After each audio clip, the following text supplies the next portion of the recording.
بسم اللہ الرحمن الرحیم۔ جب میت کو جنازے کے لیے لے جایا جا رہا ہوتا ہے تو ایک آدمی کلمہ شہادت کے الفاظ زور سے کہتا ہے، باقی لوگ پورا کلمہ شہادت ساتھ ساتھ پڑھتے ہیں، کیا یہ عمل جائز ہے؟ بالکل جائز نہیں ہے، بدعت ہے۔ یہ عمل قرآن و سنت سے ثابت نہیں ہے، یہ عمل نہیں کرنا چاہیے۔ کون ہوتا ہے کہ انسان کھڑے ہو کر کہتا ہے کلمہ شہادت، اور اس کی حیثیت کیا ہے؟ جو چیز رسول اللہ صلی اللہ علیہ وسلم سے اور صحابہ کرام سے ثابت نہیں ہے، ائمہ اور فقہا سے منقول نہیں ہے، تو ظاہر ہے وہ بات کے کسی انسان نے ایسے ہی اس کو گھڑ لیا، بنا لیا، شرعاً اس کی کوئی حیثیت نہیں ہے۔ جس نے کلمہ شہادت پڑھنا ہے وہ خود پڑھے، نہ کہنے کی ضرورت بآواز بلند، نہ اس سے سن کر پڑھنے کی ضرورت۔ مقصد کیا ہے جنازے کا اور جنازے کے ساتھ جانے کا؟ آپ حضرات کے علم میں ہونا چاہیے، امام شافعی رحمہ اللہ تعالیٰ کا مسلک ہے جنازہ پیچھے ہو اور پیدل چلنے والے آگے ہوں، اور ہمارے امام صاحب امام اعظم رحمہ اللہ تعالیٰ ان کا مسلک یہ ہے کہ جنازہ آگے ہو اور چلنے والے اس کے پیچھے ہوں۔ اب دونوں طرح حدیث سے ثابت ہے۔ رسول اللہ صلی اللہ علیہ وسلم کی موجودگی میں آپ سے آگے نہ کوئی زندہ ہو سکتا ہے، نہ کوئی مردہ ہو سکتا ہے۔ میری بات سمجھ میں آتی ہے؟ سیدنا ابو بکر صدیق رضی اللہ تعالیٰ عنہ کی حیات طیبہ میں کوئی بھی نہ زندہ نہ مردہ آپ سے آگے نہیں ہو سکتا، آپ آگے چلتے۔ حضرت عمر فاروق رضی اللہ تعالیٰ عنہ کی بھی شان یہی تھی، لیکن بعد میں عام مسلمان صحابہ کرام کا عمل یہی تھا کہ جنازہ آگے اور سارے مسلمان پیچھے، حدیث سے ثابت ہے۔ اب امام اعظم ابو حنیفہ رحمہ اللہ تعالیٰ فرماتے ہیں جنازے کے ساتھ چلنے کی حکمت جو رسول اللہ صلی اللہ علیہ وسلم سے ثابت ہے وہ کیا ہے؟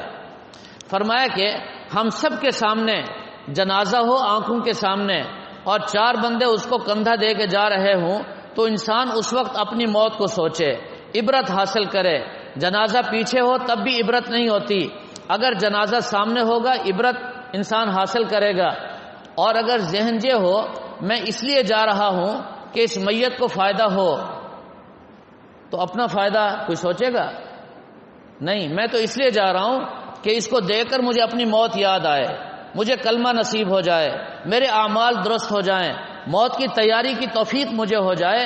فرمایا اس کے لیے نہیں، تم اس نیت سے جاؤ کہ اس چلنے میں مجھے فائدہ ہوگا، مجھے اپنی آخرت یاد آئے گی، مجھے اپنی موت یاد آئے گی، اور میں اپنی قبر کو سوچوں گا، اور اس میت کو دیکھ کر میں سوچوں گا کہ ایک دن آنے والا ہے، چارپائی ہوگی اور میری میت ہوگی، اور چار آدمی پتہ نہیں کون کندھا دینے والے ہوں گے، پتہ نہیں اس کو تو چارپائی نصیب ہو گئی، جنازہ نصیب ہو گیا، میرا کیا بنتا ہے؟ یہ ساری چیزیں مجھے نصیب بھی ہوتی ہیں کہ نہیں ہوتی؟ فرمایا یہ سوچنے کے لیے یہ سارا عمل مسنون اور سنت قرار دیا گیا۔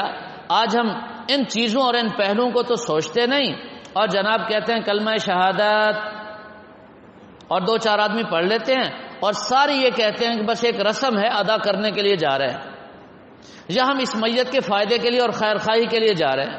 نہیں میرے بھائی، اس کے لیے تو وہی ہے جو عمل کر کے جا رہا ہے۔ آپ کے کلمہ شہادت پڑھنے سے اس کو کیا فائدہ؟ ہاں، آپ تلاوت کر کے اس کو ایصال ثواب کرتے جائیں، چلو اس کو فائدہ ہوگا، ثابت ہے۔ یہ عمل جس میں نہ ایصال کی نیت ہے اور نہ کوئی اور چیز، تو اس کو کیا فائدہ؟